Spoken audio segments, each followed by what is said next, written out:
नाशिकमधील एक अनोखी परंपरा दाजिबा वीर मिरवणूक. फाल्गुन वद्य प्रतिपदा म्हणजेच धुलिवंदन. महाराष्ट्रभर विविध नावाने ओळखल्या जाणाऱ्या या सणाची स्थानापरत्वे वेगवेगळी साजरी करण्याची प्रथा आहे. नाशिकची धुळवड आगळ्या वेगळ्या पद्धतीने साजरी केली जाते. धुलिवंदनाच्या दिवशी देवघरात पूर्वजांची आठवण म्हणून बनवलेल्या टाकांना वीर म्हणतात. त्यांना रामकुंडावरील पाण्याने स्नान घालतात. या दिवशी लहान मुले देवास्वरूप वीराची वेशभूषा धारण करतात. त्यात पूर्वजांना वीर संबोधले जाते, म्हणून त्या मिरवणुकीला वीर मिरवणूक असे म्हणतात. अशीच एका दाजिबा बाशिंग वीर मिरवणुकीची 300 वर्षापूर्वीची जुनी परंपरा नाशिकला लाभलेली आहे. जुन्या नाशकातील बेलगावकर यांच्या घराण्याकडे दाजिबांचा मान देण्यात आलेला आहे.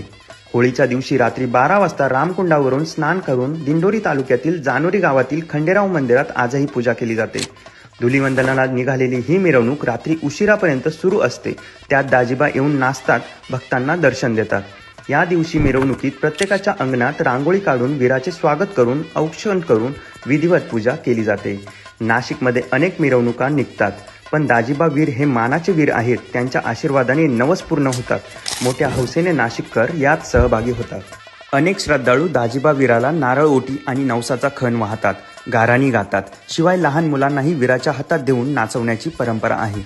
राज्यभर या दिवशी रंग उधळले जात असले तरी नाशिकची होळी अनोखी असते, त्यामुळे तिचा थाटही वेगळा असतो.